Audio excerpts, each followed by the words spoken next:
August 17, 1943, Palermo, Sicily, late afternoon. The campaign is over. The island has fallen. German forces are withdrawing north, and the Mediterranean front appears open for exploitation. In the headquarters buildings, now quiet after weeks of movement, one of the Allied commanders who moved fastest and pushed hardest is no longer being discussed in terms of what comes next. His name is being discussed in terms of whether he should be allowed to move at all. Reports from the front suggest momentum is slipping. The enemy is reorganizing across the Strait of Messina. Italy has not yet collapsed, but it is exposed. And yet the decision has already been made. The general most associated with speed pressure and relentless pursuit will not lead the next phase, not because his methods failed, but because his presence has become politically inconvenient. What looks like a pause for discipline will soon become something else, a delay. And once momentum is lost, it does not return on command. By the end of the Sicilian campaign, Allied commanders believe they have proven something essential. They can coordinate, they can land, advance, and defeat Axis forces in the Mediterranean, and they can do it faster than expected. The fall of Sicily follows a pattern that has become familiar. Initial resistance is stiff, progress is uneven. Then the German position begins to unravel, not from collapse, but from pressure applied at multiple points. At the center of that pressure is George S. Patton, commanding U.S. 7th Army. His advance across Sicily is aggressive, improvisational, and politically uncomfortable. He moves faster than planned, sometimes ahead of coordination, but consistently ahead of the enemy. The results are undeniable. German forces withdraw sooner than anticipated. Italian units disintegrate. The island is secured weeks earlier than worst-case estimates. But success creates a second problem. Patton's methods attract attention beyond the battlefield. Complaints accumulate about discipline, image, and control. In Washington and London, concern grows that his style, while effective, carries risks that extend beyond Sicily. The question facing Allied leadership is no longer how to exploit victory. It is how to manage the man most associated with it. Warnings arrive from planners who see what Sicily has opened. Italy is vulnerable. German forces are stretched. Speed now could force a collapse that reshapes the Mediterranean theater. Those warnings are acknowledged. But another calculation is taking precedence, one rooted in alliance politics, public opinion, and the need to demonstrate restraint. By late August, the decision is formalized. Patton will not be used. Not temporarily, not tactically, but deliberately sidelined. At the moment when momentum could be converted into advantage, the Allies choose control instead. What they lose will not be obvious immediately, but the front will feel it. The decision to keep Patton idle does not emerge from a single meeting. It hardens. In the weeks after Sicily, the controversy surrounding Patton moves faster than the operational planning for Italy. Reports of misconduct circulate widely. They are investigated, summarized, and reframed not as isolated lapses, but as evidence of a broader problem. Public perception becomes a factor. In Washington, there is concern that another incident could undermine support for the war. In London, there is concern that Patton's independence complicates coalition discipline. The Mediterranean theater is already politically sensitive, balancing British priorities with American resources. Operational warnings continue to arrive. German forces are withdrawing in good order to the mainland. Defensive lines are being prepared in southern Italy. Terrain favors the defender. Speed planners argue is the only way to prevent a drawn-out campaign. Those warnings are not dismissed. They are postponed. Patton is reassigned to administrative duties. His command is effectively removed from the decision loop at the exact moment when decisions matter most. The explanation is temporary restraint. The effect is operational silence.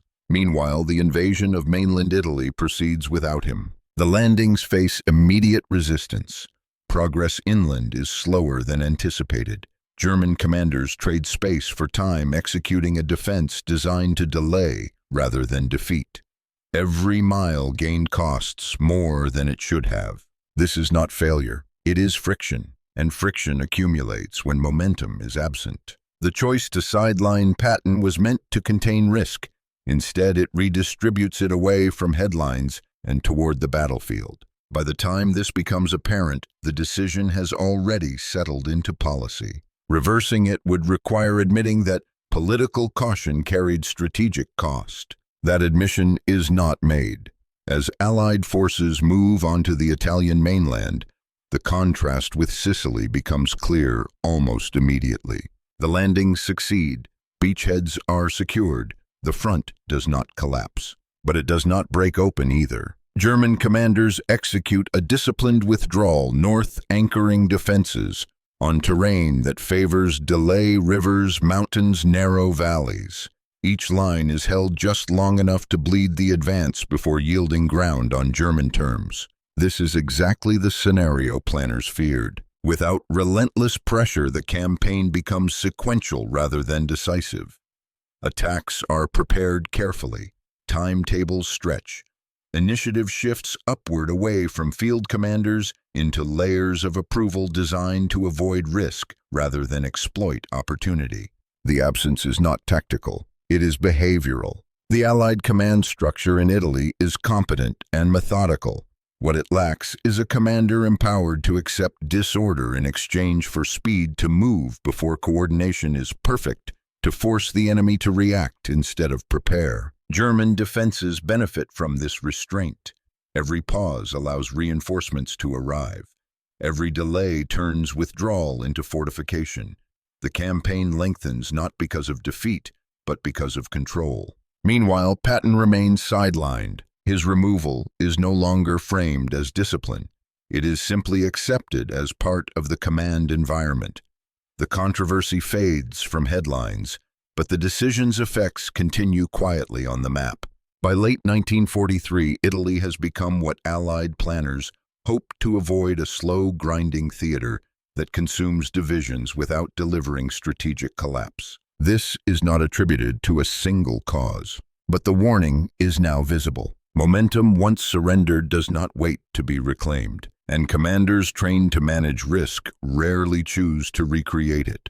By early 1944, the Italian campaign has settled into a rhythm that few in Allied command had intended. Advances are planned carefully. Objectives are limited. Losses are accepted as the cost of progress. The front moves, but slowly. German forces, far from collapsing, exploit Italy's terrain with precision. Mountain lines turn into defensive belts. Rivers become pause points. Each withdrawal is executed before encirclement becomes possible, preserving combat power while consuming Allied time. This is not incompetence on the Allied side. It is restraint applied consistently. The decision to keep Patton idle has now merged into a broader command philosophy, one that favors control, coordination, and predictability over disruption. In Italy, that approach produces stability rather than breakthrough. Behind the scenes, the implications are understood. Italy is tying down divisions that could be used elsewhere. The campaign is no longer expected to force Germany out of the war or trigger rapid political collapse. Its purpose shifts from decisive maneuver to containment, and quietly planning begins to look beyond the Mediterranean. In Britain, preparations accelerate for an operation that cannot afford the same kind of stall. Northern Europe will require speed shock and commanders willing to accept chaos at scale. It is in that context that Patton's status is reconsidered, not because Italy has failed, but because another front cannot afford to move at Italy's pace. The pause imposed after Sicily did what it was meant to do. It removed risk from public view.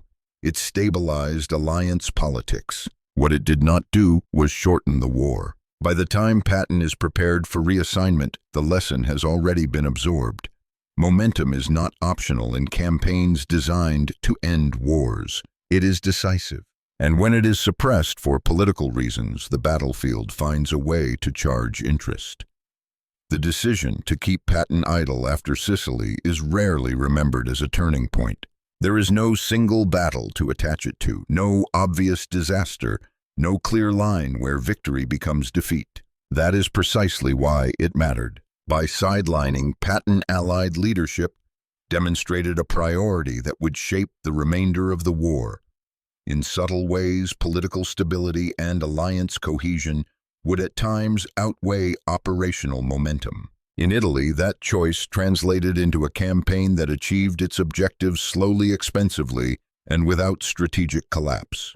German forces were contained, not destroyed. Divisions that might have been shattered were instead withdrawn, refitted, and later faced the Allies again in France. The warning that speed mattered, that exploitation after Sicily could prevent a prolonged Italian front, proved accurate. It was simply not acted upon. Patton's eventual return, first in deception roles and later in command during the breakout from Normandy, underscores the contradiction.